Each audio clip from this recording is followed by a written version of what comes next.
Let's go into the sick debt, what your health is, what your sickness is costing you, and what your health is preventing you. Sick debt.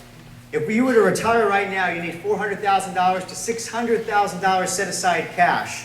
This is not Medicare, this is not secondary insurance, this is just cash, just to pay for your medical bills. That's the national average. This is not including nursing homes or assisted living that are $7,000 a month. So who right here, raise your hand if you have $600,000 set aside just to pay for your sickness. Okay, no. Who would like to save the $600,000 and go and walk on the beach and go on cruise ships with your wife and your family? Amen. I believe that.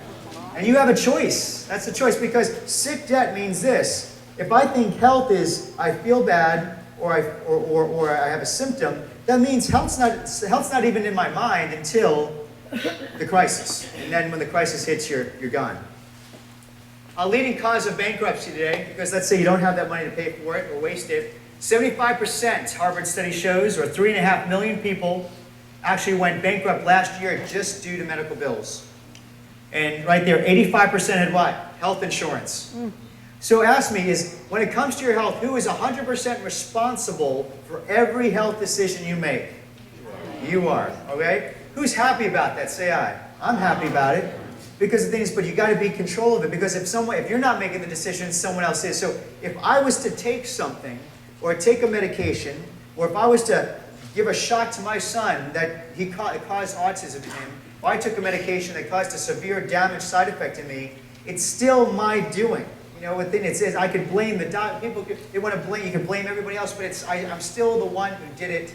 You understand? I'm still the one who had to prove it. So a lot of times when you have to be the doctor, because you can find the best doctor lives in you, it's not me, it's not anybody else. So when you're the doctor, okay, you make those healthcare decisions, but you really can't make a good decision unless you're totally informed and you know what you're doing.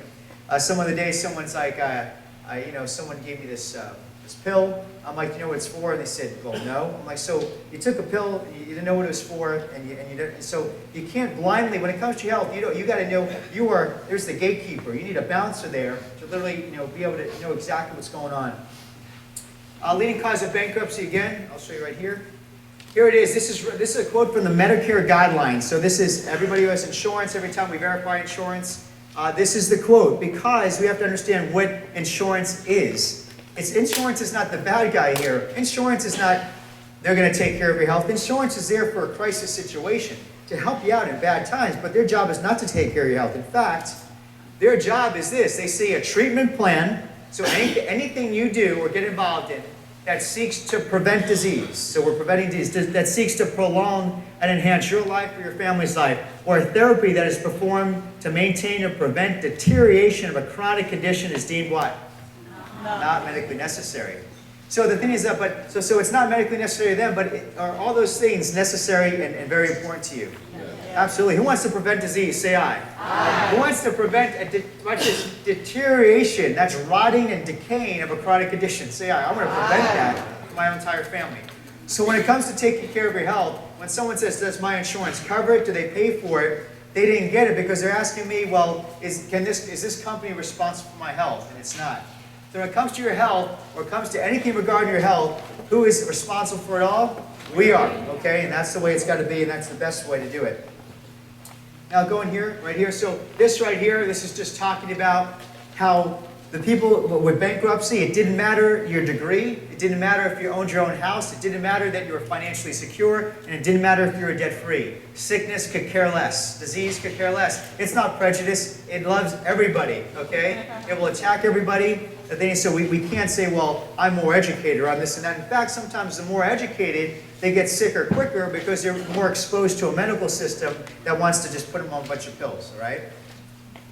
Right here, for middle-class Americans, health insurance with the loopholes and co-payments, that one illness could put you and your family in the poorhouse. And it said right here, unless you're Warren Buffett, your family is just one serious illness away from bankruptcy. My wife got to go through that. Her dad, got almost like a meningitis type of thing. It literally wasn't like a sinus infection that got worse, and literally saw her family go bankrupt. And so my wife got to see that. Rich, thank God he's still there. I would rather have a bankrupt Rich Speakman than a dead Gene Zano. Okay, I would rather have that And yes, he'll work the rest of his life, and you know what? But you know what? Rich, is their dad's name, is very rich in other areas. He has a wonderful relationship, these things. But you know what? It sucks to see that. It's like a scarlet letter on your chest. And when it says here you're just one series, unless you're Warren Buffett, but the thing is, you know, that might be bankruptcy-wise, but how about when your health goes down the drain and you can't get your health back?